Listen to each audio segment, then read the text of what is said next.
everyone has seen the ads that appear to the right of the natural search results. Some consumers don't know the difference between the natural ones and the paid ones. That's fine. Many do. And the typical person performing a search, and this goes for whether it's retail pharmacy items or $1.2 million software packages.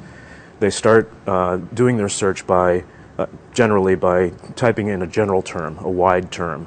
Let's say for how stuff works, how does a steamship work? And they'll visit a site.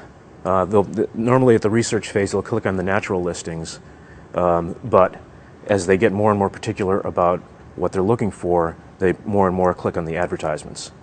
So if How Stuff Works sold a book about steamships, for example, David McCauley actually wrote a book about how a steamship works, and they had it for sale, then the last time the searcher typed in a term where they were saying, I'm ready to buy, they would type in the name of the book. Now, the name of the book might not appear in the natural listings because it's a very particular term. So I would, on the behalf of How Stuff Works, bid on those keywords that I think would lead to a sale on their site. Okay, so I would, the advertisements on the site appear as a result of an auction system where I, as an advertiser, list all the words I predict searchers will type in, and then I say I'm willing to pay 50 cents for a click on my ad when my ad appears.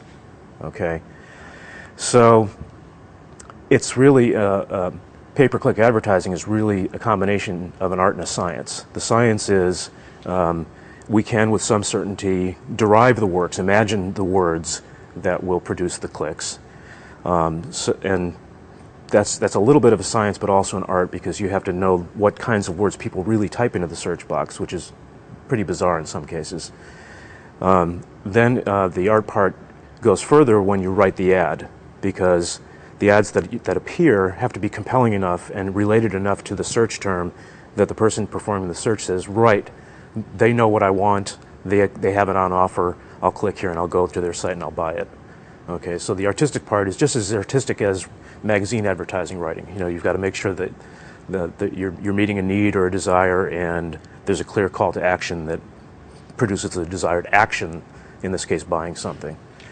And then there's another artistic part, which is linking the advertising copy to the copy on the page where they land.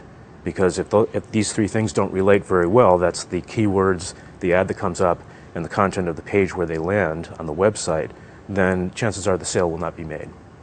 So that's the artistic part. The scientific part is a person in my company has to pore over these statistics about who's clicking on what, how often, how much did it cost, how well are the keywords, advertising copy, and the landing pages lining up with each other.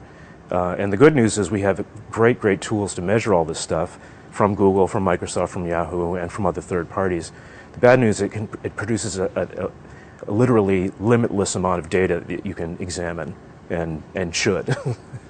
So the whole process is a matter of using a company like mine, using imagination to come up with the words that we think people will type in, writing the words that they will respond to, and doing kind of this arbitrage.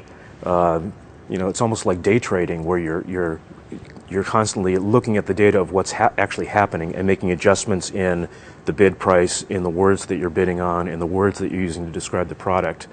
And the reason that all this billions of dollars are flowing from traditional advertising to online advertising is the fact that because of all of this data that we're able to examine, we know with certainty what works and what doesn't, and we know with certainty if we spend X, we'll get Y.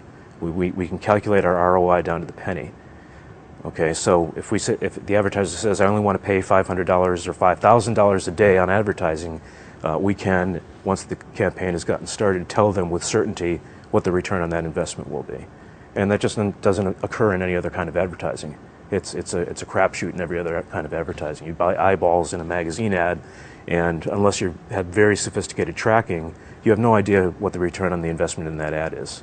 Right? Same with TV, same with radio, same with billboards on the highway.